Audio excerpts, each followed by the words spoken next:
તો ચૂંટણીઓ પૂર્ણ થઈ ગઈ છે, પરંતુ ભારતીય જનતા પાર્ટીની અંદર આંતરિક વિખવાદ અને અસંતોષ એ હજુ પણ યથાવત છે। જૂનાગઢના ભાજપના કાર્યકરો પર જીવલેણ હુમલાની ઘટના બની છે, પરંતુ આ હુમલા માટે આ કાર્યકરો ધારાસભ્ય સંજય કોરડિયા અને જૂનાગઢ મહાનગરપાલિકાના જ નગરસેવકને જવાબદાર ઠેરવી રહ્યા છે।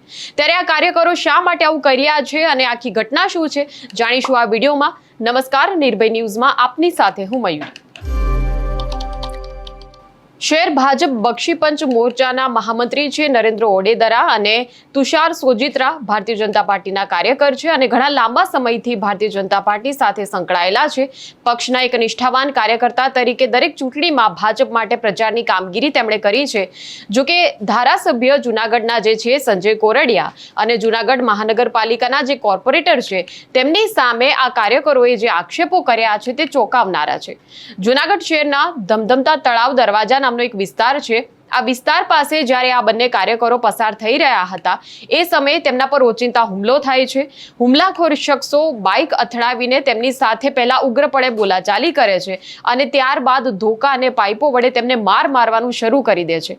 બંનેને માથામાં ખૂબ જ ગંભીર ઈજાઓ પહોંચી છે અને હાલ હોસ્પિટલમાં ગંભીર રીતે ઈજાગ્રસ્ત હાલતમાં છે, સારવાર મેળવી રહ્યા છે।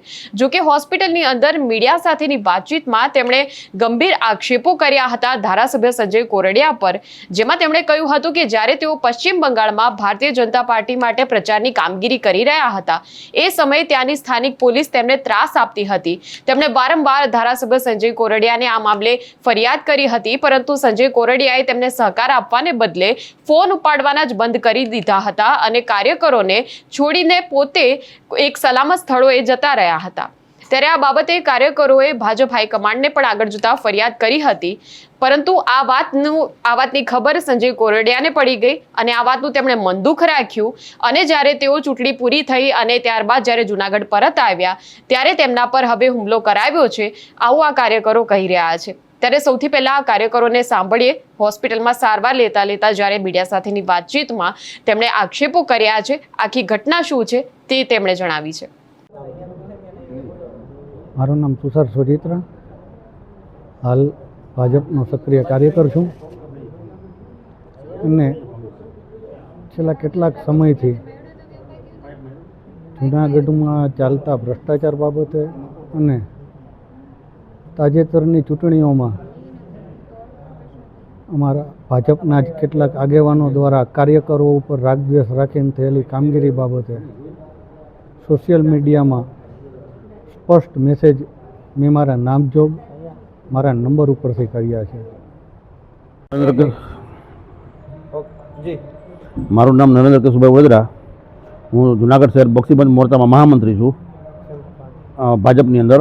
અને આજ રોજ મેં સવારે એક મેસેજ લખ્યો હતો વોટ્સઅપની અંદર કે ભાઈ હું બંગાળ ચૂંટણી પ્રચારમાં ગયો હતો ત્યારે મને સંજયભાઈ આવી રીતે હું થયો અને સંજયભાઈએ મારો ફોન પણ ના ઉપાડ્યા અને એમની સાથે હતા, એમના મોબાઈલ પણ સ્વિચ ઓફ આવ્યા હતા, એવો મેસેજ મેં આજે ગ્રુપમાં મૂક્યો હતો। તો થોડીક વાર પહેલાં સંજયભાઈ મળવાનો પહેલાં મને મેસેજ આવ્યો કે ભાઈ તું હવે તારી રીતે સેફટીમાં રહેજે, અમે તને જોઈ લઉં। અને મેં કહું સારું, મેં કાંઈ બહુ જવાબ ના આપ્યો। એ મેસેજ મૂકી દીધા પછી થોડી વાર પછી હું ને મારા મિત્ર હું એના ઘરે મૂકવાને જતો હતો તો મર્કન્ટાઇલ બેંકની સામે 3 જણા સ્પ્લેન્ડરમાં ત્યાં આવ્યા, આવીને એને ગાડી ઊભી રાખી। એટલે મારા બિલમાં મને એમ કહ્યું આગળ ગાડી એડી છે, એટલે હું જોવા આવ્યો તો ગાડી એડી છે કે નથી એડી। તો જેવો દરવાજામાં જેઠો ઉતરું ત્યાં એમાંથી વચમાં એક જે છોકરો હતો ને એ સીધો બોલ્યો તને એ કે અમારા સંજયભાઈ કોરડિયા અને સંજયભાઈ મનોહર વિશે તને બહુ બોલવાની મજા આવે ને, આ તો અમને સંજયભાઈ કોરડિયા મનોહરે કીધું છે તમને બેન મારી જ નાખવા છે એમ કહીને સીધા મારી ઉપર પાઇપલાઇન ચોટી પડ્યા।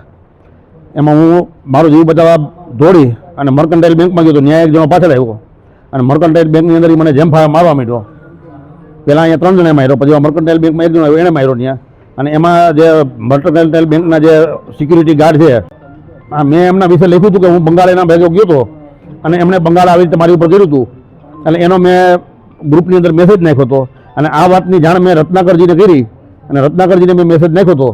એ મેસેજનું એને મન દુઃખ રાખીને એ 2 જણાએ અમારી ઉપર હુમલો કરાવ્યો છે।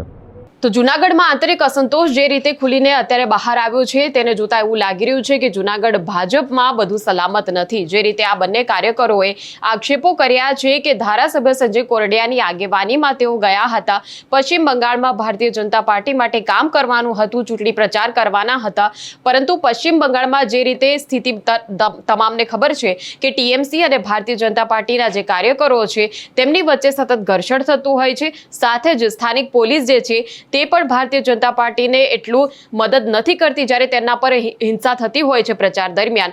અને આ બાબતે જ્યારે ધારાસભ્ય સંજય કોરડિયા પાસે તેમણે સપોર્ટ માંગ્યો ત્યારે આ કાર્યકરોની ચિંતા કરવાને બદલે, આ કાર્યકરોને હિંસામાંથી બચાવવાને બદલે કાર્યકરોને ત્યાં જ છોડી દઈને તે પોતે સલામત સ્થળે ખસી ગયા હતા અને આ કાર્યકરોના ફોન પણ ઉપાડવાનું તેમણે બંધ કરી દીધું હતું. તો આ પ્રકારના આક્ષેપો જ્યારે થઈ રહ્યા છે ત્યારે હજુ સુધી તો ધારાસભ્ય સંજય કોરડિયાએ આ બાબતે કોઈ પ્રતિક્રિયા આપી નથી, પરંતુ જ્યારે આ બંને કાર્યકરો એ ભારતીય જનતા પાર્ટીમાં આ પ્રકારના આક્ષેપો કરી રહ્યા હોય કે જ્યારે ઉચ્ચ કક્ષાની નેતાગીરી કાર્યકરો સાથે આ પ્રકારનું વર્તન કરતી હોય તો એ શું સૂચવે છે એ જોવાનું રહે છે. ત્યારે આ વિષય પર તમારું શું માનવું છે એ અમને કમેન્ટ સેક્શનમાં જણાવશો અને આ પ્રકારના વિડીયો માટે જોતા રહો નિર્ભય ન્યૂઝ. અમારી ચેનલને લાઇક, શેર અને સબસ્ક્રાઇબ કરવાનું ભૂલશો નહીં. નમસ્કાર.